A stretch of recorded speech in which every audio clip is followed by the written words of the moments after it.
nalingi nasalanga nakokaka te o mabe nakoboya yango nakosala na bomoi nanga yawe limbisanga limbisa yawe limbisanga nasengi koluna yo. Acclamons pour la gloire de notre Dieu et de notre Seigneur. Ouais. Tout ça, on a thème principal, la moisson et les ouvriers.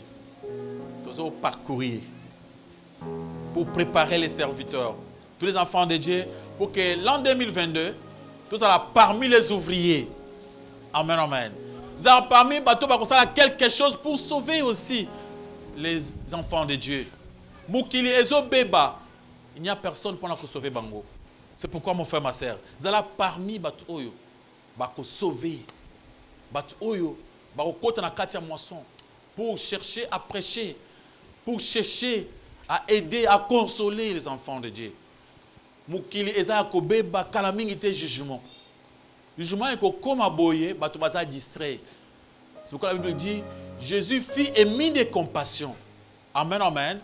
Atali ayoki mawa parce que la foule était languissante et abattue. So tali na mukili okomona ke bato balembi. Bakia kuluka nzambe bakuti mutu. Amen, amen. Mutu azu ba problème alobi je vais aller chercher des hommes de Dieu pour na makambo na ngai ici là. Akei bato nzambe bazu mikumba muso bakise na mutu bou. Azongi na mikumba ya bato mususu na mutu. Tout ça pourquoi il n'y a pas de vrai berger. Alors mon frère, ma soeur, il faut yo au téléma. Papa, maman, téléma pour faire quelque chose. Amen, amen. Il y a déjà plusieurs thèmes. Vous savez ce qu'on a, quand il y a Kotalissa, le faiblesse des disciples, pour nous faire croire que ce n'est pas que il faut être parfait pour comme Moussa il Nanzambe. Amen, amen. Et j'ai montré beaucoup de faiblesses qui étaient à travers les disciples. Envers les disciples pour voir que les disciples ont la biso, mais Jésus-Christ a sala bango ba grand. Alléluia. C'est pourquoi Salobi prier le maître de la moisson. La méthode était que on ne peut pas servir Dieu par ses propres sentiments. On ne peut pas dire le matin, un bon matin, tu te dis je vais commencer à servir Dieu. Non. Alléluia, alléluia. C'est Dieu qui se sert de nous. Laissez Dieu se servir de toi. Comment? Par la prière. Laisse-toi d'abord faire. En écoutant la prédication. Vous vous approchez de lui dans la prière. Pour que Yemoko a initié yo. Yemoko a ponayo, a peso musala, a peso ba capacité à kosala. Alléluia. Sinon, au commissaire la musanza mbe yomoko. Ko baninge bele baseli bango moko. Et comme il a un moyen de vivre, mais je vous dis ce qui est vrai, l'œuvre de Dieu est parfaite. Amen, amen. Ils ont œuvre moko, ils ont et santu, toujours travailler awa pour la bisos to bika.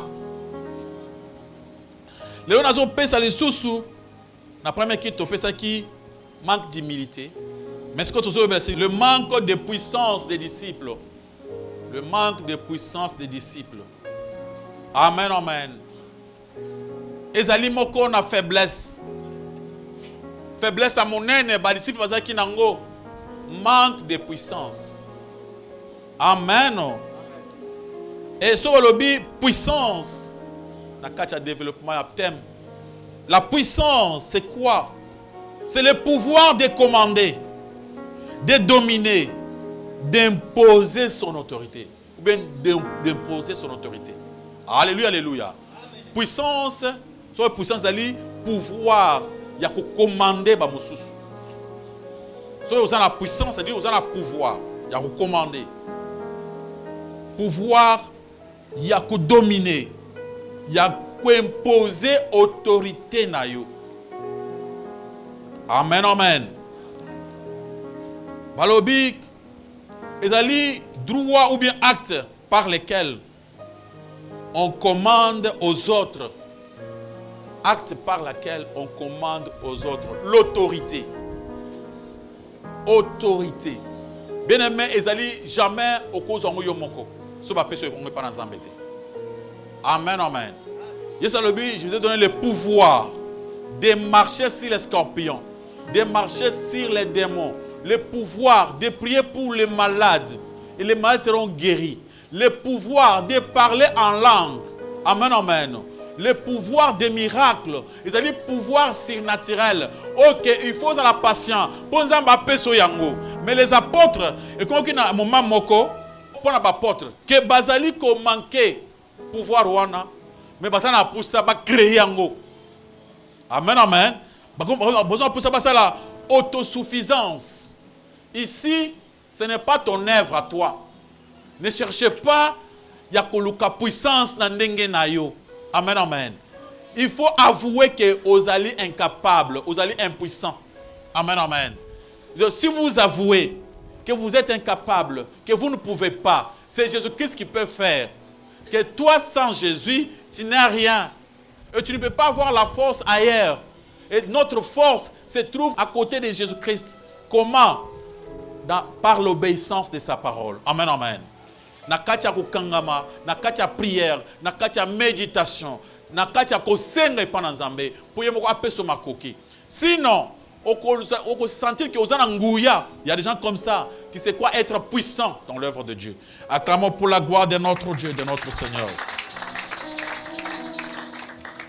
Alléluia. Manque de puissance. Les disciples ne voulaient pas admettre leur manque de puissance. Leur manque de puissance. La puissance, mais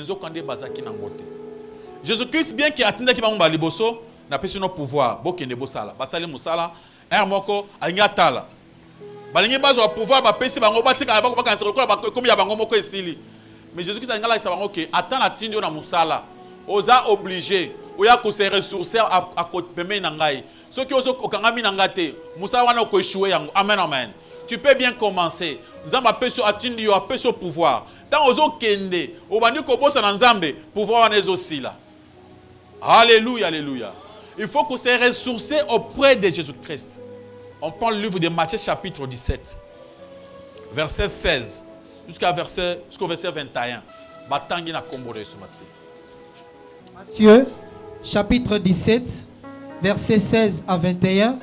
Nous lisons au nom de Jésus-Christ. Amen. Je l'ai amené à tes disciples et ils n'ont pas pu le guérir.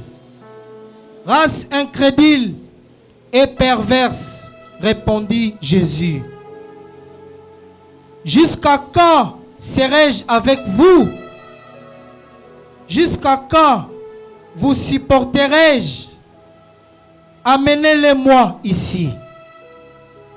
Jésus parla sévèrement au démon qui sortit de lui et l'enfant fut guéri à l'heure même. Alors les disciples s'approchèrent de Jésus et lui dirent en particulier: pourquoi n'avons-nous pas pu chasser ces démons? C'est à cause de votre incrédulité, leur dit Jésus. Je vous l'ai dit en vérité, si vous aviez de la foi comme un grain de sénévé, vous direz à cette montagne: transporte-toi d'ici là, et elle se transporterait. Rien ne vous serait impossible. 21, je lis. Oui, oui. Mais cette sorte de démons ne sortent que par la prière et par les jeûnes. Maboko, Makaspan, le commandant Kolesoumassia, acclamez pour la gloire de notre Dieu et pour la parole de notre Seigneur. Alléluia. Acclamez pour la parole de notre Dieu, pour la parole du Seigneur. Acclamez. Alléluia. Ba disciple mukomoko batikali, yeso ke prière. Bango batikali baza distrait. Bazo sambelate. Bazo mipesa na prière te. Babo sani ke banda mokambi banda ki yeso ba na bango bo sambela po ke nzambe apesa bato misala. C'est-à-dire, il faut commencer par la prière.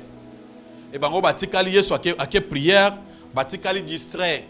Pendant que baza en distraction, papa moko asayoki sango na bango ke bango babikisaka batu babisa bato maladi babengaka milimu mabe ameli bango mwana azobela ntango mwana akomaki azali na bademon baapôtre babandi mpo bachase bademon wana babandi kobengana molimo ezokende te babandi kosambela mwana azobika te basambeli balembi mutu anga bisango botikaka bokoki te na miniti moke Yesu aye ntango Yesu aye mutu wana akefunda bango epa na Yesu abi mwana nga azobela aza tourmenté par les démons na meme epa badisciple na yo basambeli bakokoka te bana nzambe alléluia.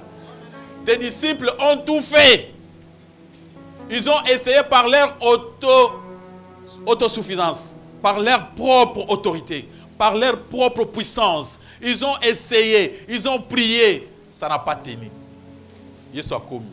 Quand Yesu a commis, bafundi bango epa na Yesu. Yesu a posé bango question. Quand bafundi pas Yesu, Yesu a lobby. Oh, race d'incrédules.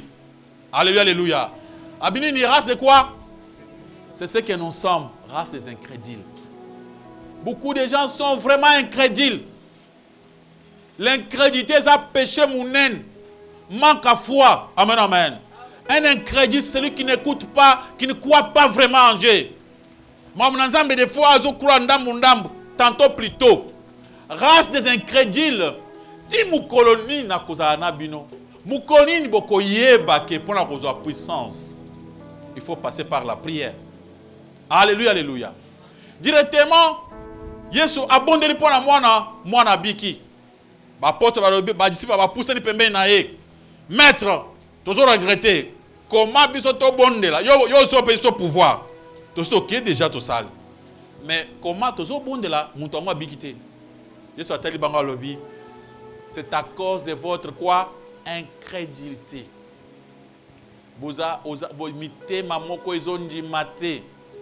Combien de personnes va vendre?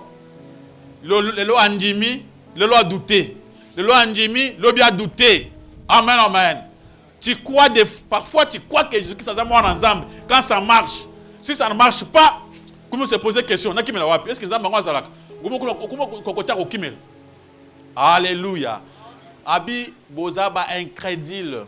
Bozo manque foi. Alléluia.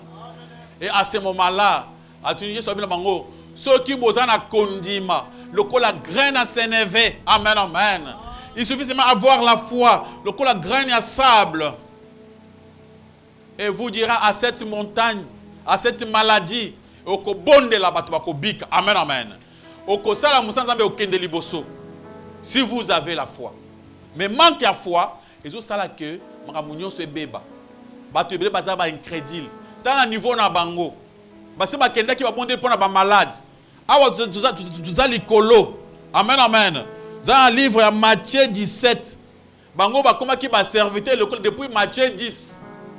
Amen, amen. Depuis Matthieu chapitre 10 verset 1, basi ba koma ki ba serviteur. Basi ba kenda ko bonde la batu. Batu ba bika, ba tourna. Mais mukolo yo, on laisse pas comprendre que bakoki kolonga te makambwana sans lui. Amen, amen. Ba pété, ba échoué. Alors Jésus-Christ a dit ok, bon manka ki kondima. So bozana kondima ko la graine à s'énerver. Boko la montagne, boko sala makambo minen, pe Dieu a coupé sa miracle. Après le bina bango. Mais cette sorte de démon elungwaka mingi na ba prière. Et tango il y a cette équipe là-bas par des prières et le jeûne. Banazamba alléluia. Nakati ya méditation biblique, je voulais comprendre qu'est-ce que Jésus-Christ voulait parler par le jeûne. Nakoti na version originale il y a 70. Il y a des gens qui nous suivent. La Bible, il faut comprendre la Bible malam. Bible ototangaka ezali balunguliango na hébreu. Moussou balunguliango na grec pour interpréter. Ezali interprétation ya original. Tango Yesu azo na bayo kolinaye bazo na français te. Bazo na anglais te. Amen, amen. Banda koloba na hébreu pe na grec. Nouveau Testament est comme qui grec. Ancien Testament est comme qui hébreu. Alléluia, alléluia. Alors c'était des scribes. Les scribes, c'est des copistes. Nakati ya livre à monene bazo koma. Et nakati ya koma, il y avait beaucoup des erreurs qui se posaient. Il y avait aussi nakati ya Bible ya Louis II. Quelque part apôtre Paul lobi que ceux qui osent moi ya moi si azo balate balaye. Les gens avaient compris comme si c'était vrai que dans la Bible balobi bala moi na yo. Après d'autres versions, second a révisé, à comprendre qu'il avait mal interprété. Amen, amen. Il n'avait pas compris ce qui était écrit dans la langue originale. Alléluia. Mais dans la version à 70. Alléluia, alléluia. Version, c'est-à-dire la version originale. Il y a Bible. On a dit seulement prière. Alléluia, alléluia. On a dit seulement prière. D'abord, tant qu'on a mukanda Matthieu, à se limiter qu'à la place à que vous avez un crédit par la foi, beaucoup qu'on déplacé par montagne, il s'est limité par là. C'est Marc qui avait ajouté et la prière. Amen, amen. Pas de fortes prières. Prière, mais dans la version originale, on n'avait pas écrit jeûne. Si on s'appelle ma recherche, tu peux faire des recherches, tu comprendras qu'il y a beaucoup de choses, des fois dans la Bible, à cause de l'interprétation. C'est pourquoi on nous demande de lire plusieurs versions. Dans notre pays, au Congo, nous avons mis Louis II. Mais, ce qu'on a au niveau à côté, il y a plusieurs versions. Il y a la Bible de Semer, il y a la Bible de Tob, il y a la Bible de Jérusalem. Amen, amen. Il y en a plusieurs versions. Mais dans la Bible de 70, il y a la version originale. Là où on avait copié. Là où on n'a pas écrit Mamboagène. On a dit c'est ma de prière. Ma boko ma casse parole comme on a collé ce matin. Mais des fois il y avait des erreurs par script en bas au coma. Nakacha au coma mbango a commis en bongo. C'est-à-dire à la sorte pour que vous la gêner quand on parle de gêne, c'est-à-dire sont des fortes prières, des prières forcées. Alléluia, alléluia. Maboko makasi pa lokumu na nkolo Yesu masi. Ba disciple bazalaki liboso ya mutu. Mutu liboso ya malade. Bazana poussa basambela pona malade abika. Basali ba effort ba ngomoko ba kokite. C'est ce qui se passe aujourd'hui. Moussa Nzambe alingi ala isakiaza na puissance. Sikoyo Nzamba pese yangote. Amen, amen. Siko alingi asala kaka. Alléluia. Donc, tant que bondeli yo, ozobi kate, amuni ke ozobi kate, akamulo mutu. Kamule mutu. Boum, okoyi. Obiso basimbe na mutu na mutu basali kingo boy. Okolinga kingo buka na te, osala nini? Okolanda okoyi atana sepo kingo batika mutu. Alléluia. Amen, amen. Aluki puissance. Pour ça les alités, azana poussa, azana quelque chose que non, azana puissance. Alléluia. Ce que tu as dit Acte chapitre 1, verset 8. Balobi, vous recevrez une puissance. Beaucoup de puissance. Le Saint-Esprit est au côté de la carte nabino. Ce qui est dans Acte chapitre 2, verset 4, lobi. Bazu puissance à mon livre, mon santo. Ba parler en d'autres langues. Baloba qui na langue pambate. C'est parce que besoin de puissance. Alors aujourd'hui, les hommes de Dieu, azangi puissance, il a parlé en langue. Il faut en savoir quelque chose. Nata ce que ngana leki.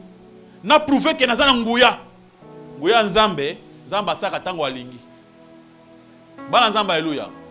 Ba petelo wana, ba bondela batu musu ba bikate. Alléluia, alléluia. Ake penza petelo bondeli mutu abikite. Atikeli nzambe. Apôtre Paul ozo apôtre Paul na abela pe malade. Avant de azobela, yemo ko sambela nzambe na zobela. So otangi Bible komona ke apôtre Paul ozo ke pas pour prêcher, ya kwei na malade. Batu ba memiye, ba ke kumeme na ndako ba na kombesa ta ba kisi. Alléluia, alléluia. Vous entendrez parler de Timothée, balobi Timothée, à cause de votre estomac, Libre moi ça la passe n'a pas Timothée a zopé l'estomac, un serviteur de Dieu mounen.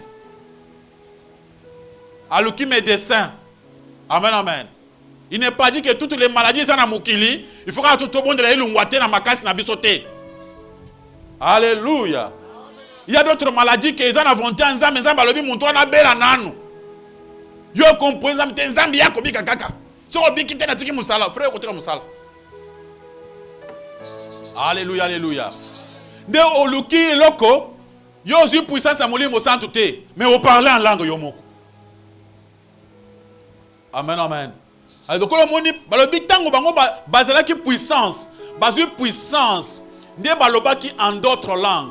Aujourd'hui, les serviteurs d'aujourd'hui, sans la puissance, ils parlent en langue. Directement, ils inventent leur langue, glossary.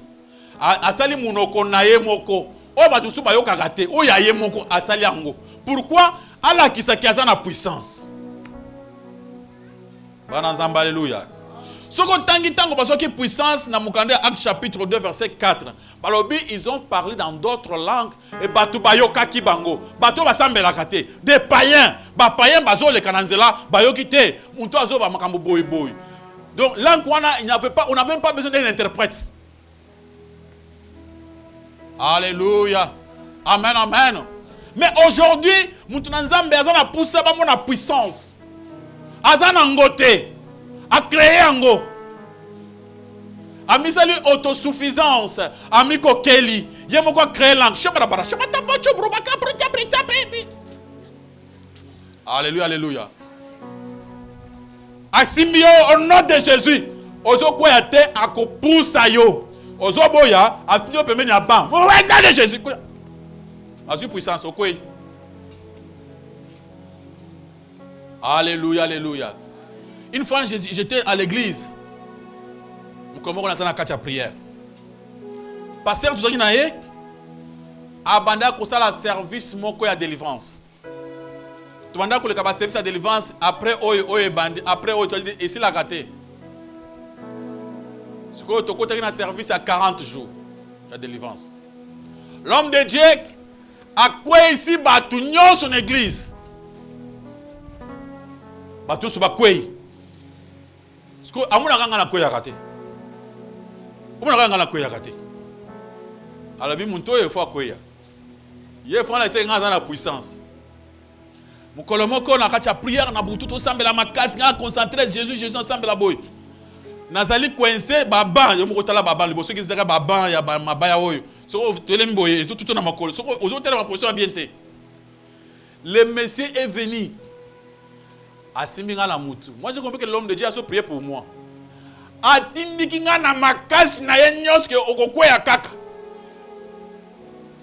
de Jésus, oui. Il a dit comment? C'est-à-dire, quand il a fait boum. Puissance en moi. Tant on a quoi, mouté que quoi na libanga, bah, na zoki. Na simbo makila. Na simbo oh. Zamba formanga makasi na bamboya. Na lobi Nzambe au nom de Jésus abamila mutu na libanga. Ça c'est au nom de Satan bien de Jésus. Balamoko anya ki na bien asibe loboko. Abi l'homme de Dieu tikana sopena. Nabi obi ke tala na le sang. Abi nabi oui. Au quoi c'est au nom de Jésus mais nazo papa. Au quoi c'est na nko? Oyo, qu'est-ce que vous avez fait? O te l'homme de papa vanda ki menga timia o betinga mutu na libanga papa très bon. Amen amen. Na tongo nango na ke pas passer wazaki directeur waza mokonzi. L'homme de Dieu kuna tala mutu ekuvima. Benga le pasteur. Qu'est-ce qui s'était passé? A quoi singa na makasa singa na boko mibala zo ba mangana na nkombum. Ne cherchez pas la puissance par vous-même. Pas bateau qui n'est pas vous avez kacher. Alléluia, alléluia. Baye ko benga pasteur. Il a yebana za pasteur, mais il ba yebana mingi parce que bazibazina biloko bongo. Tant ba bengi batunier, qu'est-ce qui s'était passé? Oh, je demande pardon. Abi oh. Moi je croyais que on le bagage c'est Saint-Esprit de ça que aussi un pardon. Il dit tu as fait quelque chose par toi-même. Tant ben bala ni sebo.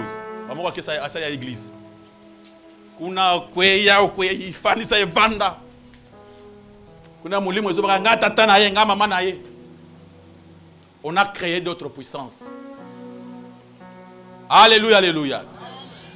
Les hommes de Dieu, il faut comprendre que la puissance, il y a un miracle, et où tu n'as pas nani. So ils ont la salité, yoko salate. Alléluia, alléluia. Moi j'ai vu des hommes de Dieu, il faut créer puissance. C'est un de mes pasteurs. Bâtir campagne. Campagne à Mounene. Toké na premier jour. Bato baya kebelek. Basali prière, basambeli. Il n'y avait rien. Deuxième jour. Baké kozwa papa moko, tu y campagne à 16h. Et c'est la 22h.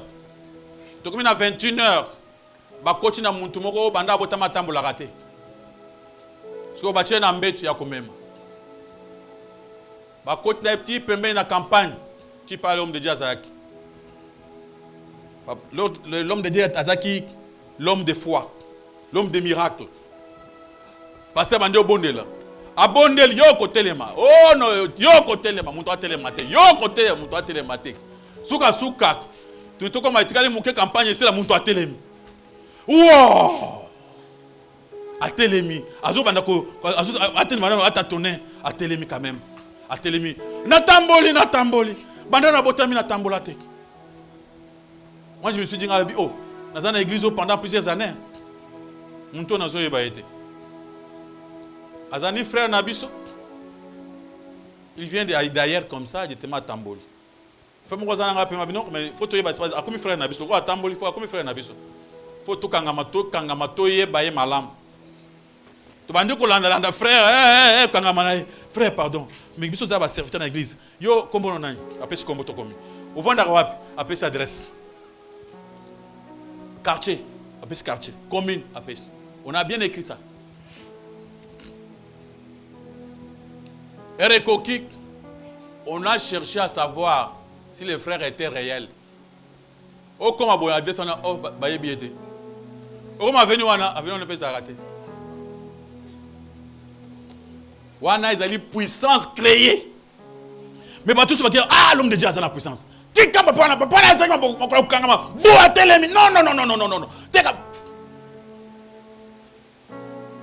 Balanzamba, alléluia. Balanzamba, alléluia. Maboko makatuma lukuna kolesu masi.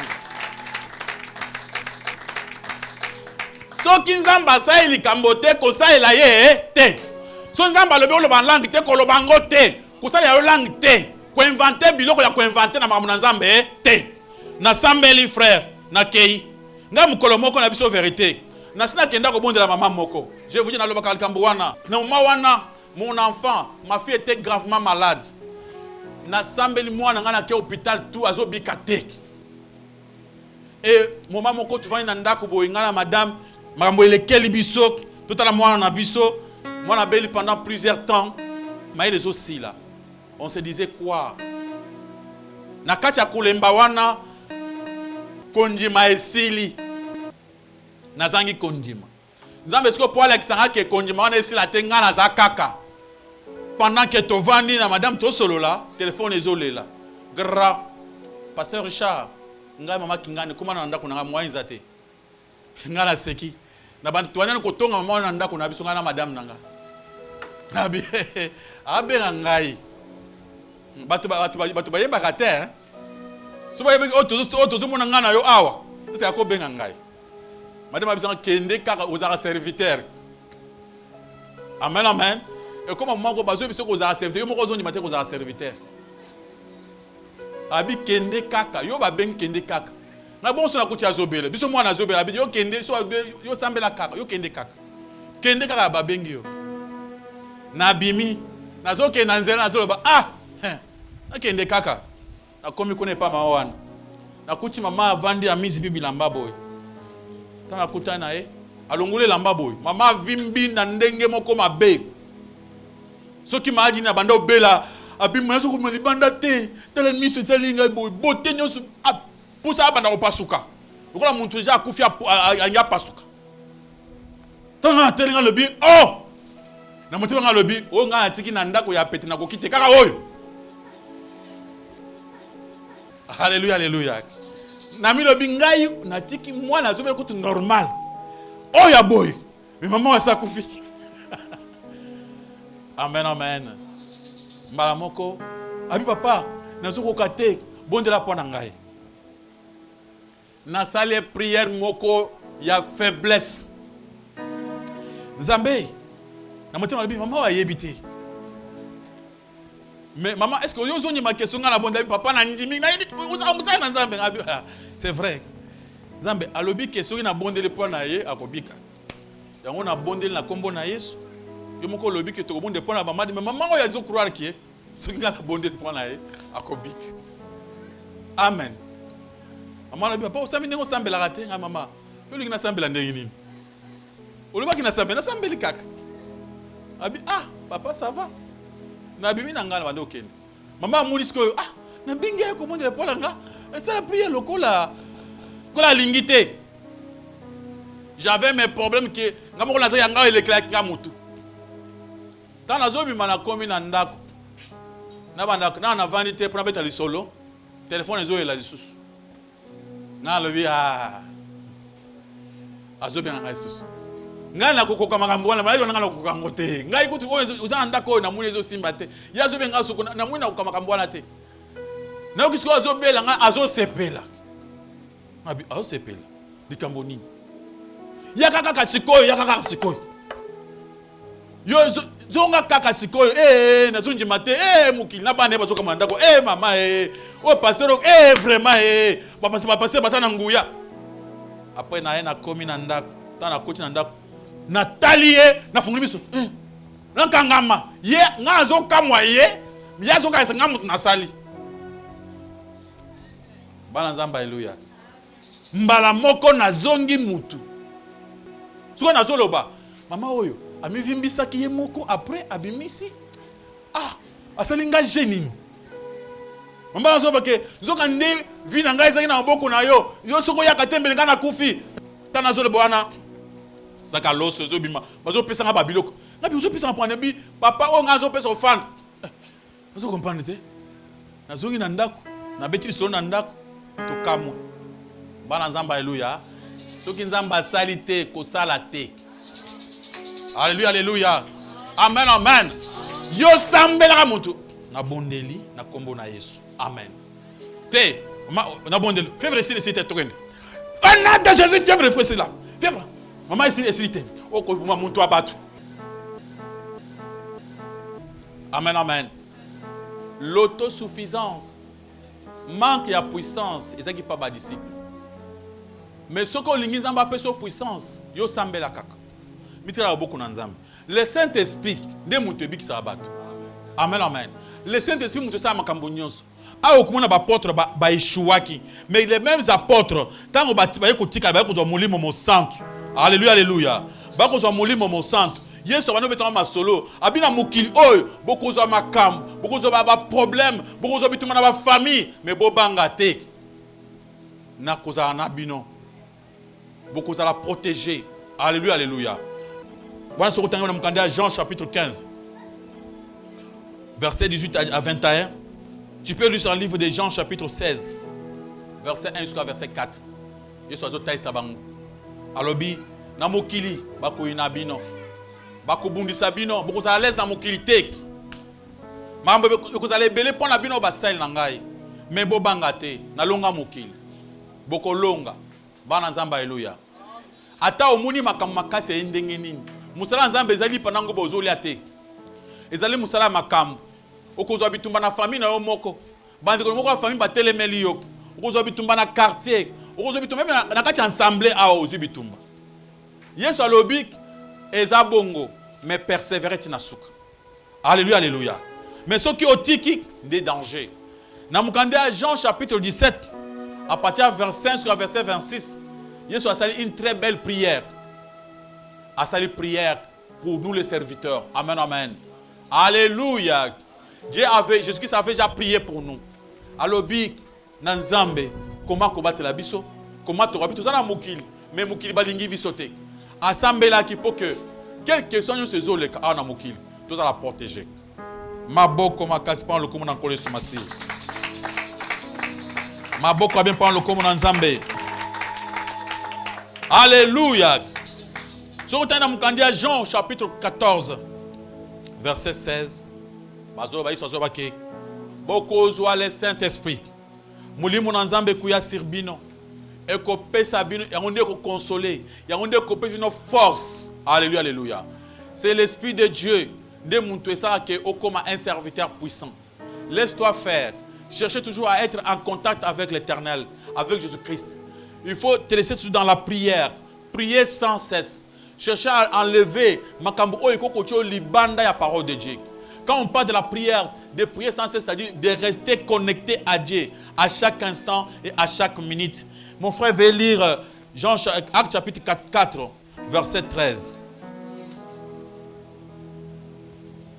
Acte 4, 13. Acte chapitre 4, verset 13. Nous lisons au nom de Jésus-Christ. Amen. Lorsqu'ils virent l'assurance de Pierre et de Jean, ils furent étonnés, sachant que c'étaient des hommes du peuple sans instruction. Et ils les reconnurent pour avoir été avec Jésus. Ba Pételo, ba Jean, ba Pierre, ba comment on a vu un miracle. Il faut pas communiquer quelque part, ba toazo bika. Et ba dit qu'on prêchait avec assurance. Ba comme ba coquille. Alléluia, alléluia. Baskib na ba pharisien, ba s'approcher na bango, ba mouni que bazo prêcher avec assurance. Donc poussé par l'Esprit de Dieu. Amouni ba comme on a vu un miracle. Balobi ba moni bango ba reconnaître bango ke bazalaki na Yesu. Alléluia, alléluia. Ba komuna ba komi komuna bango lokola Yesu. Ceux qui ont persévéré, ceux qui ont mitiki na maboko ya Jésus-Christ, batu ba komuna Jésus-Christ à travers toi. Amen, amen.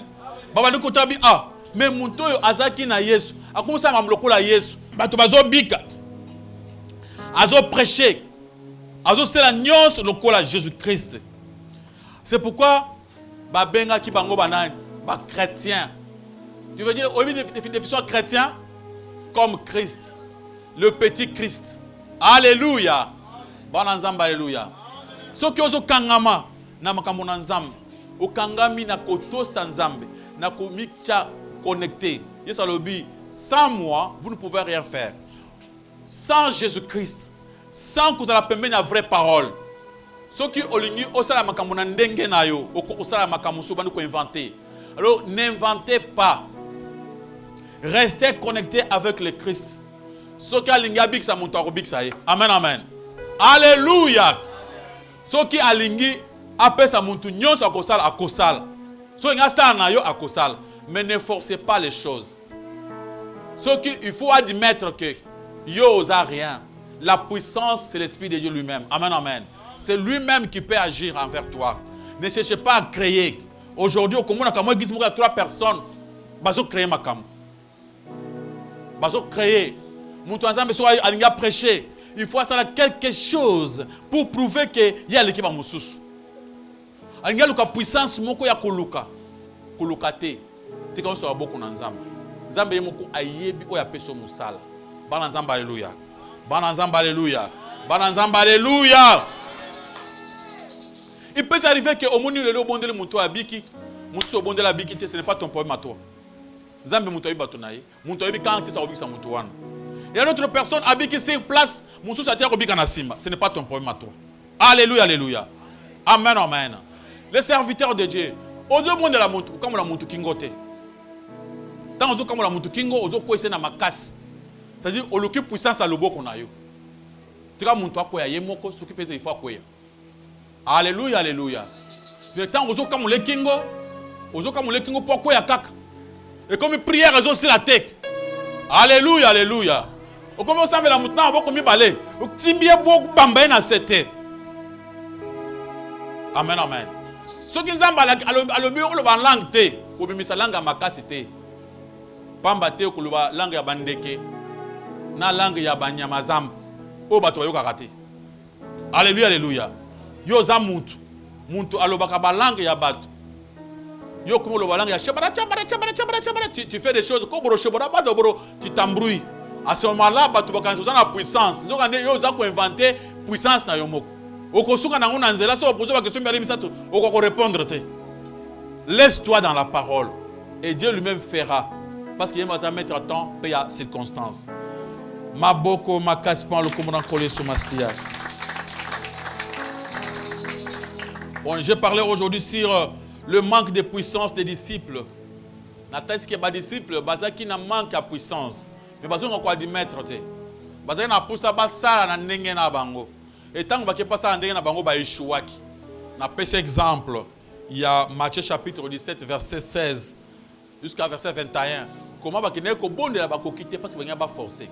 Et tant que ba ko tuna Yesu, alobi na bango c'était manque de foi. Na bi que manque de foi et ça la kamine que ba serviteur ba échouer. Et manque de foi après il faut aussi prier, beaucoup prier. Et le fait de beaucoup prier, ça donne la puissance na kati ya batu na nzambe. Donc au sambela makas, vous avez une prière. C'est pourquoi Bible dit que prier sans cesse. Vous allez chaque fois dans la prière. Si vous allez chaque fois dans la prière, Dieu fera des grandes choses avec vous. Amen, amen. L'ungwa na kati ya distraction. Donc tu peux prier même aux tambonansela aux sambela. Même au salam c'est vous aux sambela. Donc le fait de prier, c'est-à-dire être chaque fois, chercher à être bien avec Jésus-Christ. C'est ça, prier sans cesse. Alors c'est pourquoi tout le monde qui n'a qu'à prière, il y a la puissance.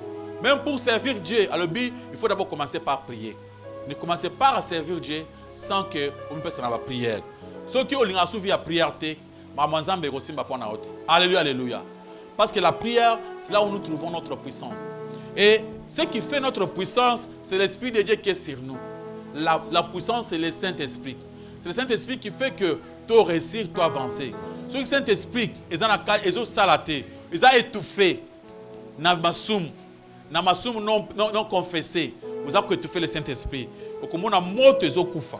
Makasi a bonzambe aussi là. Alors à ce moment-là, même les petits démons, alors il faut tout faire pour que au bongisa, ce chant, s'il y a même quelque chose qui cherche à empêcher bonzambe na yo, tu les confesses, tu restes bien avec ton Dieu. Maboko makaspan le commandant pour le soumassi. C'est un moment, il y a ma question. Question nanga ezali parce que na mona ki église moko pasteur titulaire a déplacé qui atiki ba serviteur bazo sala musala. Alors serviteur moko atiki la ki musala asala ki makambo mingi na absence na ye lere ayaki ba eko swana. Baswani ba question a posé ki ezala ki malamu te aeko silika lobi daire na sina yebi na ngai loba ensemble na kufanda sutetika na kene kufongola église o yangai akende kipe kufongola église mikolo eleki tokomi komona place wana akomi kombo na pasteur Kingani yepe akomi pasteur. Est-ce que ndenge abimaki na kanda swati swani na titulaire Zambe a accordé kaka ye a continuer musala na ye parce que asi a yebi Bible bien ndenge ni neza question nanga. OK. Titulaire à Salimo voyage atiki baninga musuba sala musala. Muninga tika na sima abandi ko travailler na miracle makasi. Etango ya zongi bayo kanité. Eloko ezaka mingi. Bande kwa alléluia. Bande kwa alléluia. Cher oyo. Ha, ils ont un problème. Au moins, muntu a simple. Amataka na cher. A commis orgueillé. A commis comment on a pe a commis nzambe. Le fait seulement de parler au na baninga bazo landayo. Au muni bango ba commis le kola baza na scénario. Au linguiste au démontrer bango. Bana nzamba alléluia. Alléluia. C'est ce qui s'est fait. Et c'est ça m'appelle mon copé dans les chemins. Le pasteur a quellement voyage à Mouké. A dit que va serviteur va travailler. Va serviteur va salir service moko. Il y a bataille ici la foi. Et si la foi balobi na ba maman obanda ko botate.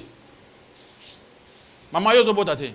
Ah, et umeli kende sikoyo na ndako na yo sumba bilamba bana sala boye yebi somba sala et mama wana akei asala la et na et esili mama moko azaki na zemi ayebisi soki akota soki na prière moko soki yandi ya jeune soki ndenge nini mama wana pe atosi na retour nanga nakutaki makambo mama oyo asumbaki babilamba déjà abengi abiso mobali na ye asala ete mobali atika kosambela a préféré atika la païen alobi comment ye asaka na biso boy tozimbongo na biso nyonso tosali la ete sikoyo nya rien sikoyo soki nzambe mutu ayebisaki ye mpo ani biso tozwi eloko te bana nzambe alléluia bato baza na posa tendance ya ke moi je vais faire plus que lui et là mingi ba serviteur aza na poussa que azoluka puissance c'est que pourquoi moi na premier kit on n'a pas de l'humilité basanza bomi kiti ça salam sanzambe pamba tikela nzambe makambo na ye so yo lingo sala la façon que baninga nyonso baza na batika na se yo koma likolo.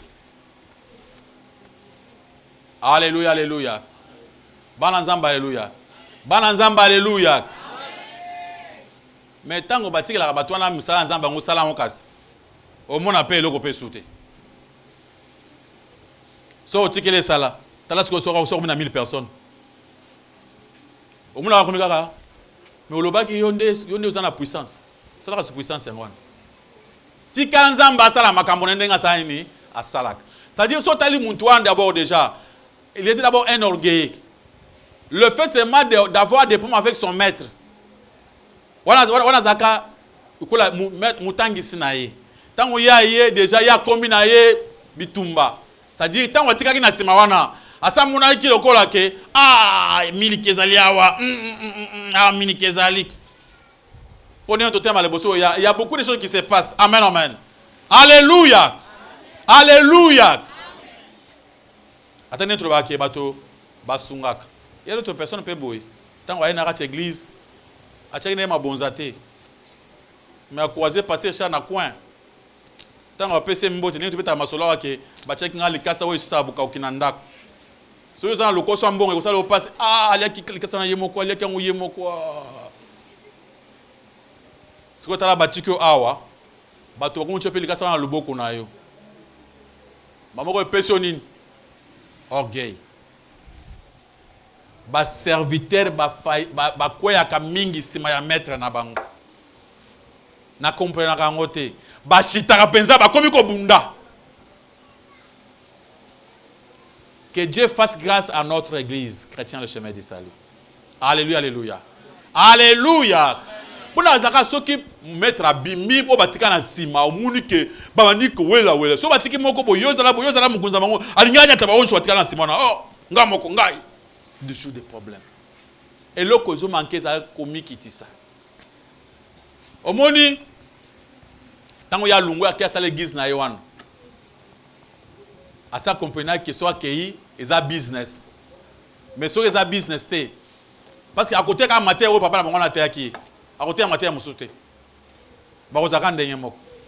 mais il y a des fois que muntu azo sambela et pas musali musanzambe mususu zamba talise que awe zamabe pour ça tanenge basalaka un jour tu zaki na kati église on a sambela ba serviteur va comprendre que non ndenge zikize kabwanaka passer aux zaki na abisinga que papa Richard ngaza na pusana na kati église mais naza na pusana zo abatu na pesa conseil na biza erreur so ngoma na kati église bimaka ka ndengo kotaki olobi kaka na yaki ngamoko nazo ngamoko so lingozo abiso tokende na yo obomi église okozo abitumba mukoli yo pe ko sala église na yo mutu muku biso pe ayepe asali obongo okosepela.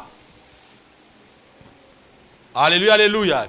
Na pesa conseil na bibima maboko pamba aduso ba maboko pamba te abandi ko benga banani oyo bakoko apuye ngai mama kingani azaka na mbongo mama kingani yo zaka na mbongo to zaka na yo papa kingani afutaka bien papa Kingani, tout ça, nayo. Azuzi, bato, ya makasi wana, balamoko lobi, a changé face à Kei. Je connais encore un serviteur de Dieu. Une fois, madame n'est pas ensemble na biso awa. Azaka na église moko ba sambela bien. Ba sambela bien. Na kati église, maman moko ay kokota na église maman mbongo bien. Mais rango azana mbongo ya bien. Mais rango asika ko benda ya bina moi na église awa oleki bango. Moi na église awa oleki bango. Yo to kende na yo quelque part na ndako na ngai tout ça la quoi groupe intercession. Ba ke na ndako ya mama wana ba funguli groupe ya intercession. Ndako na ye yende mutu azaki na mbongo ebena kati église wana. Yende mutu azaka soutien. Nzoka nde mama aza na plan akoma mama mokambi église. Bala nzamba alléluia. So a utilisé serviteur de Dieu. Serviteur accepté. Ba ke na ndako ya mama. Eza intercession et comme église kuna bakimi. Et comme église bake ya abimi bake likolo na suka mwana bengani ya biyo za na eloko ate to apart. Alléluia alléluia. Ainga sala boy meranga makasi abi omekawa te yo oyaki kende ndenge oyaki azongi atike église wana mboka mama wana ainga zonga siko epa na bango papa na bango bazabite yo okendaka na matambongo okende kuna pa matambongo mutu atelenga tika na kati ya nzela lelo komi akekoto a échoué totalement na makambo na Nzambe. Échec total. Eza bitumba. Amen amen. Alléluia. Makambo Nzambe eza bitumba makasi. Ndenge toteka boy. Ba plan eza makasi pona ko détruire yango ko panzango. Zaka tango zumisa serviteur boy. Batale misu. Ha, tokozo wana te. So ba bende kuna mutu musu aza ataka bino na TV. Ayo kobenga yo namona ka yo na église ngoleki bango ya. Nazana lupango wa kitoko ça l'église. Car pour que mutu wana tika. Amen amen. Mais le problème c'est quoi? Ce qui est important c'est de prêcher la vérité. Je connais une chose. Mukolomoko ba disciple ba ke côté ya, tant ba ke côté ya, ba kuti mutu moko pe azote ya. Ba zonge pa na Yesu. Ba bito ke kuna to kuti mutu moko pe azote na kombo na yo. To pekisi ye. Et ça veut dire qu'on prend un péquissier. Muntu aza na biso aza contre biso te fallait botika prêcher. Amen amen. Ceux qui muntu ata lungwe na kanda ata lungwe na nini mais s'il prêche la vérité, c'est bien. Eza musala muntu te. Bana nzamba alléluia. Bana nzamba alléluia. C'est pourquoi dans les chemins du salut, ils ont la condition que ata to fungula en combien. On ne va pas demander à batoza côté où il a ma bonzate. Bozuma bonza bosali musala nzambe place bozali wana. On ne le fait pas pour que kuna bozima bonza boy la ngande fo boy na la mabonza wana te ngalungula biloko wana maboko makasi pa lokumu na kolesina. Question. Micro. J'étais quelque part, je fréquentais une église et c'est une grande église. Et il y avait une fois le pasteur prêchait, après sa prédication, il s'est dit bon, il est temps que le Saint-Esprit agisse. Et puis du coup, il s'est mis à circuler dans toute l'église et il imposait sa main sur les têtes de gens. Et toutes les personnes qu'il touchait tombaient. Presque toutes les personnes qu'il touchait, ils tombaient. Et lorsqu'il est arrivé là où j'ai eu à remarquer quelque chose. Les gens qui tombaient, ce sont les gens qui priaient les yeux ouverts. Les yeux fermés, pardon. Vous, comment j'ai prié les yeux ouverts. Lorsqu'il est arrivé là où j'étais, il m'a regardé tellement que j'ai prié les yeux ouverts. Il est passé. Il est allé chez la personne qui était derrière moi. Lorsqu'il est rentré, j'avais essayé un peu de fermer les yeux. Du coup, il m'a touché. Il m'a vraiment touché par force. Je n'avais pas tombé. Et puis, ma question c'est de savoir est-ce que j'avais mal fait de les laisser me toucher ou... Je ne sais pas. Merci. À l'Obi, à cette église, il est arrivé que le pasteur a dit qu'il faut bâtir un zambé, c'est une salle. Parce que pour sanctifier ça, là, il faut le pasteur maintenant à Tambola, na kati pour Achabatumaboko, pour avoir le Saint-Esprit. La Bible nous demande d'imposer les mains à tout le monde, ce n'est pas mauvais. Amen, amen. Là, jusqu'à l'homme de Dieu n'a pas de problème. Tant que les gens, Moutounion, se baso simba, il faut ça nini, à quoi? Ah. Il faut Saint-Esprit et Kotabat. Est-ce que ceux qui Saint-Esprit et Kotabat, il faut quoi? Ça non. Pourquoi au Saint-Esprit, ils ont quoi? Ça va tout nasser. On ne comprend pas. D'abord, c'est quoi le Saint-Esprit? Amen. Yes, le but, le Saint-Esprit, c'est l'esprit de l'intelligence, de la sagesse, des forces et de la crainte de l'Éternel. C'est le Saint-Esprit. Le fruit de l'esprit, ce qui montre que Moutouazan a Saint-Esprit, c'est l'amour, la joie, maîtrise, bienfaisance. Autant dans Galates chapitre 5, verset 22. C'est ce qui prouve que Moutouazan a Saint-Esprit.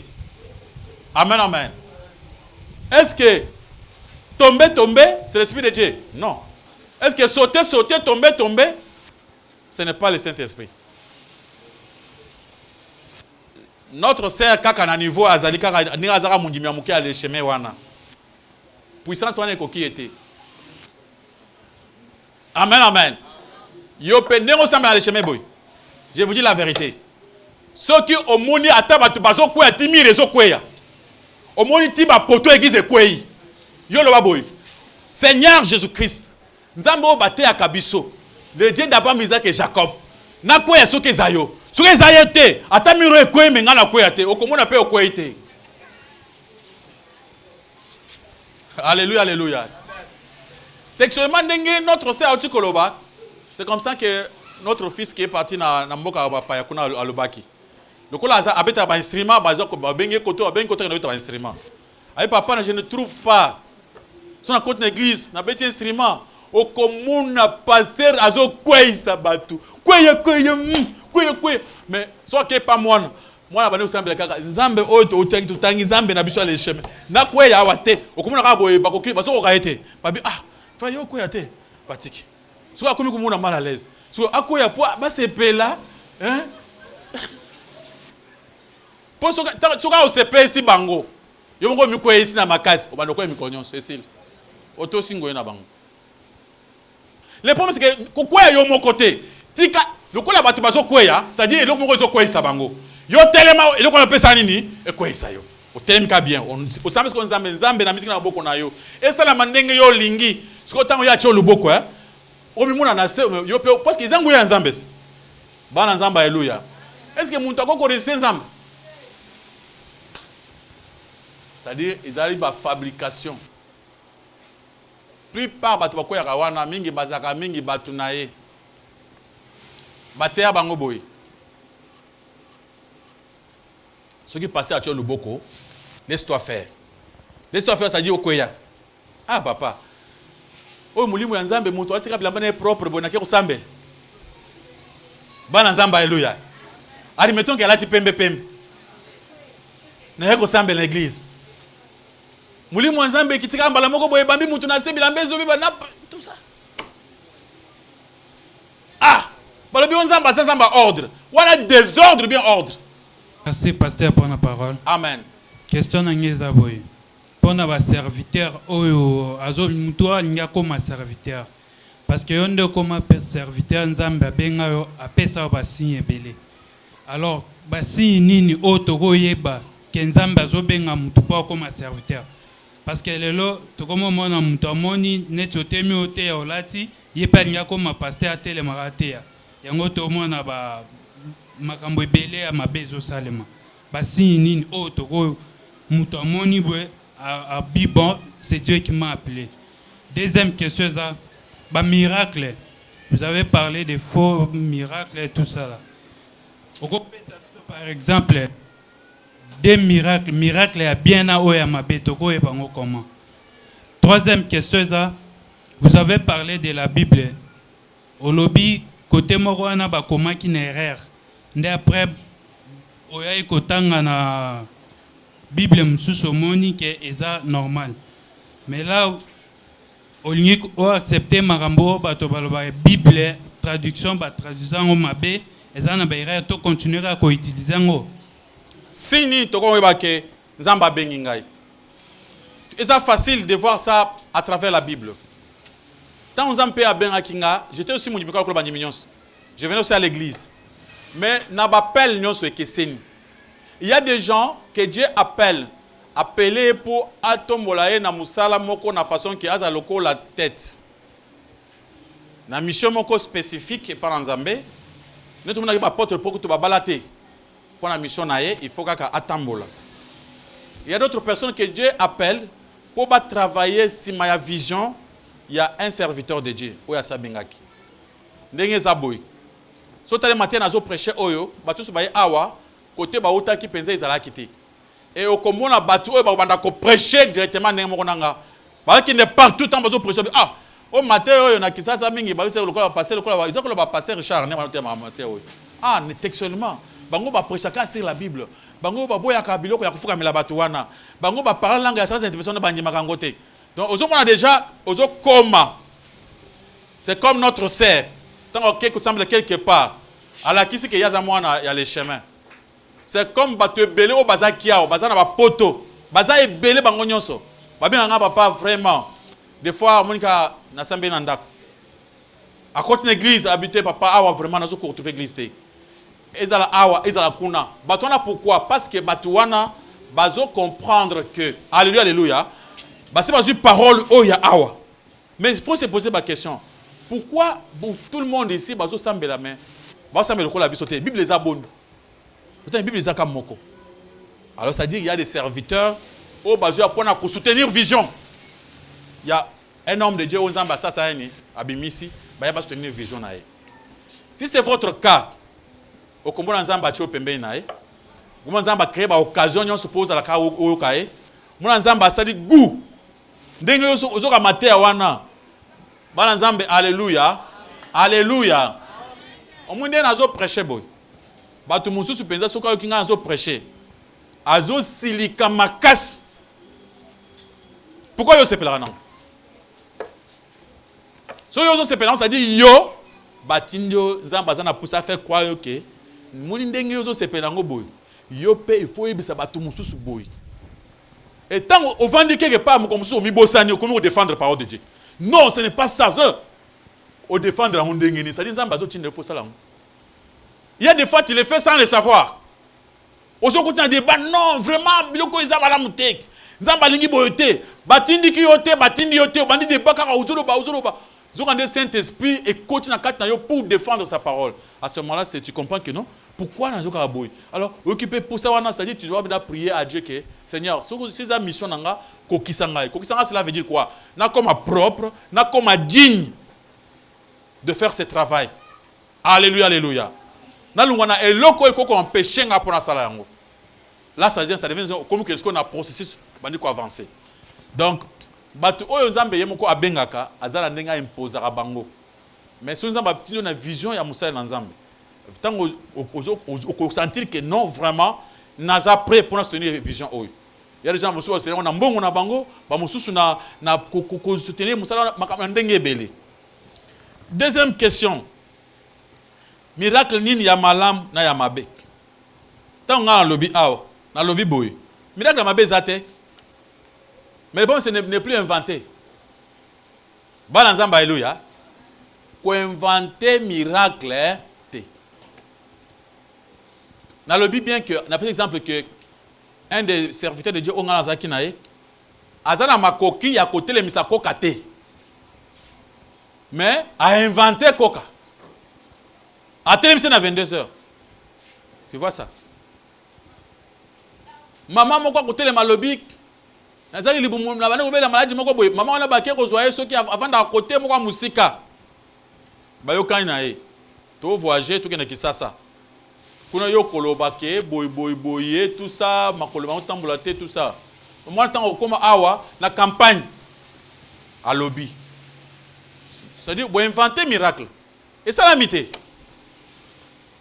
Est-ce que yo na kina awa so monaki miracle? Na ça monaki miracle na ça. Il y a des serviteurs, il y a le côté de la TV. Et ça, il y a jeu de caméra. Amen, amen. Alléluia. Il y a un stade. Base la miracle. Et comme il y a un pasteur, oh, miracle, tabakoui. Est-ce que c'est simple, tabakoui? Bananzamba, alléluia. Au moins, il y a un miracle. Nous sommes à la télévision avec notre sœur qui est en Afrique du Sud, c'est Gracia. Son petit frère propre, il y a famille. Ouais, il y a bien famille. Azo banakati ya maman moko azo sa campagne munene. Petit frère a témoigné, namuni. Ah mais au kinganis. Mais asa normal, amuni nini?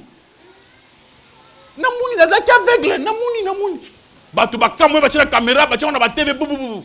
Mais obi nga makuna ndeko na wana. Akoma ndako bomi se kufie.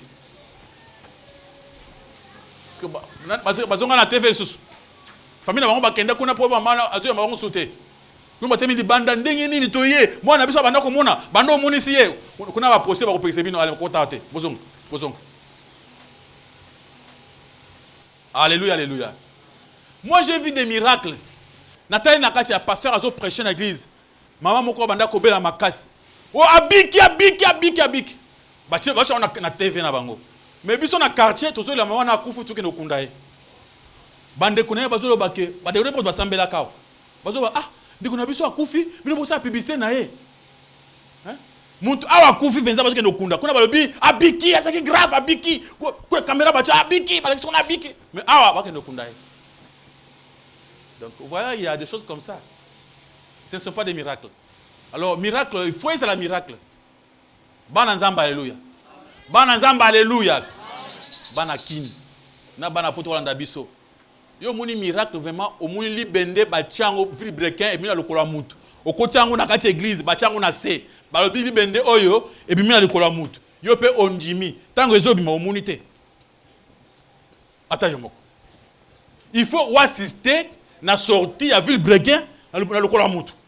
Mais oyo bato bako ya na tongo bazu libende bango batie na église batie ngo na sema ya cher ba biso no mama moko tango azaki libende ma na sa lokolo na ye libende wana ta libende na muino na Villebrequin na sema biyo ekota na lokolo na ye ata yo moko libende moko po makasi o ya ngunde za na lokolo mutu wana mais tango ebimaki oyebite ozo pe libende no kozo libende wana boy OK nango po passer l'examen va trouver que ça marque en Allemagne na compagnie telle au Cameroun. Amen. Parce qu'on s'est posé question, tant on vérifie côté Moutouane Koufaka, c'est normal, les équipes de Moutouka passer à Soumaka aux Oyebate. Alléluia. Et il faut vérifier. Parce que soit libéral va couper c'est bien yangote. Yo mounan la caméra, yangoyo. Hein? Miracle bino bomona kizaki mbisi. Pozo wa to masko miracle papa to miracle. Mbisi wana mbisi za na mai. Ba ina ngona sachet mukeke bachi wana mbisi oyo ta na kendaki na muni mbisi oyo bimi. Nani amuna ki otango ezobima. Wana ezali ba meme yo bachi wana sona foi. Ndima. Yo zo nyima kenzamba saka te. Bon nani manzamba saka libende na se muntu atambola normal. Siko na kujima ndenge ni. Alléluia. Les pommes que miracle salam. Et salam na ngote. Nyonso ba biso miracle, ba sali miracle te. Ba kosi kaka embrouillement kaka batoko to kanas. Bana nzamba alléluia. Soki na coopérer na ba serviteur na bango. Na biba ngba koya. C'est pas to bakoya pe. Attends, massa, tu connais je devais sauter ma casse. Ou tel côté, maman, quoi il bango. Et que ça là, est-ce que c'est un miracle? Ce n'est pas un miracle. Amen. Miracle, hein? Muntu oyo banda abotama monate. Amoni. Alléluia. Azarina makolote, makolo ezongi atamboli. Alléluia. Mais ce qu'on a les chemins, tout le monde est pas dans mon abiki. Yo so pe monde est pas dans mon abiki. Yo comme au l'équipe a tous nani. Troisième question. Dans la Bible, dans la Bible il y a version. Quand on parle de version, c'est-à-dire il y a la Bible originale. Bible originale est à moko. Parce que baké ba copier ango pour ba to ba ça la version. Ça c'est connu de tous que dans d'autres versions, il y avait des petites erreurs.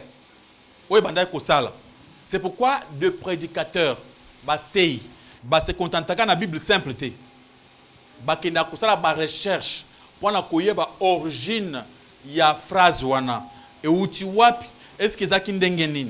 Parce que tant qu'on va vérifier, on va comprendre ce que pour que nous pouvons faire dans la Bible de 70. Les bosses sont difficiles, maintenant c'est facile, on va Internet. On va même dans Internet, on va s'allier OK, au monde il pense que la Bible de 70 c'était écrit comme ça. Vous comprenez qu'il y a une différence original parce que nous avons plusieurs versions, en français et en anglais. Il y a une version. Même en chinois, il y a une version de la Bible. Alléluia. Au moins la Bible, nous sommes commis. Nous sommes commis en lingala. En français, aucune différence. Mais, nous avons interpréter lingala wana, à commettre peut-être erreur wana. Alléluia, alléluia. Il peut arriver que nous avons interprété à commettre moi erreur. Mais ça, ce n'est pas veut dire que la Bible est en erreur. Non. Moi, je parle de la version originale de 70. Qu'on a commis caca prière. On n'a pas parlé de gêne. Il peut arriver aussi que le monsieur qui écrivait le scribe là a seulement erreur. Mais si tu veux voir dans des versions originales, au commun, il y a des choses dans la Bible, il y a le second, il y a Kala, il y a qui va comment qui balamoina na yo. Mais tant qu'on va vérifier, va signaler bango, va zongi na 70. Va vérifier non, va comment qui mabe, va comment on non, va lisaye. Alléluia, alléluia. Nengena tu na pas côté ndengolobi toko sala ba prière, ba forte prière na ba jeûne. Ezala mutu mususu ye ase bazaka na Bible wana. So totali mingi na ba nini ba église ya lelo. Ba se bazaka mingo ba mutu akoti 3 jours veut dire milimo wana pede bima fa na nzala. Po milimo wana ba sala délivrance bien. Ce qu'on a mutu oyo azui tenté à kolandela ba version ndenge wana musu po bandimi na biso ebele ya lelo ata Bible ou tout simple boy. Eza moins passe pas temps. Ce qu'on tia ko kota na ba koluka ba version wana. Ce qu'on mutu abongo pona ko expliquer oyo ko sunga ndenge ni next. Makambo nyonso danger ezaka mutei. O aza très dangereux azaka mutei.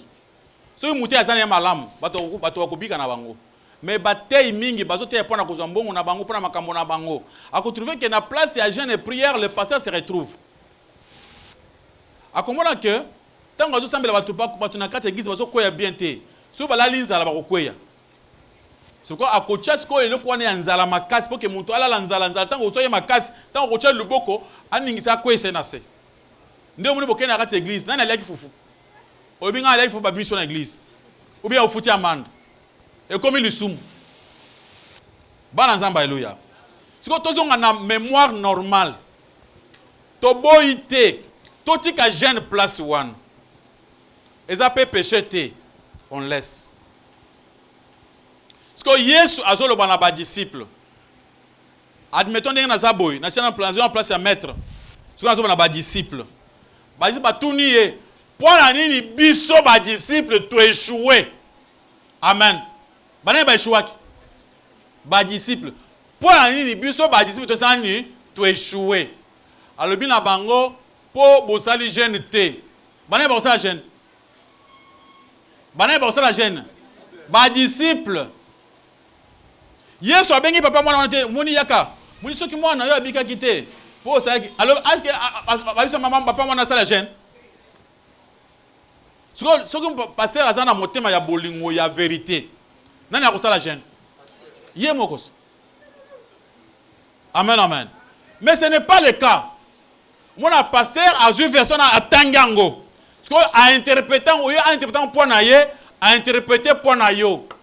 Namoni bokoti 21 jours. Il y a jeune 21 jours. Boliate. Namoni na pesi bino 2 semaines yanzal. Moi milimo ye lunga pamba te. Mais papa, moi bon mutu abela ça pe mwana moke. Papa bango zamba abeki bakota jeune. Yo atabe moi azan comme 5 ans maman akota jeune. Moi né à 5 ans. Ce que côté na jeune ça autour de kindoki.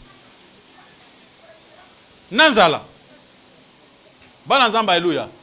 Alléluia. Tala essayé.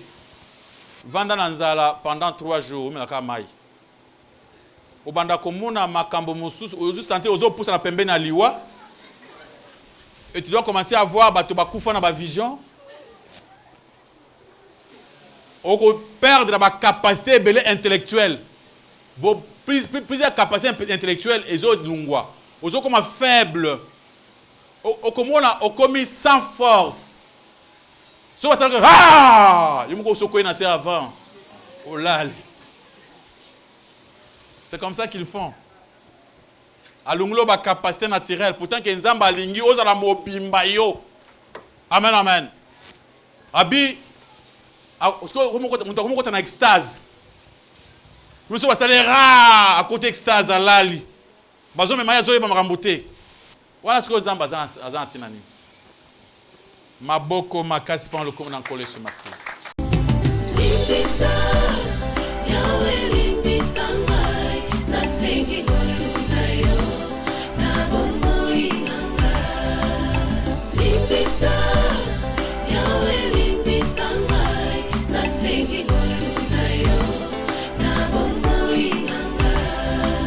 Malamu nalingi nasalanga nakokaka te o.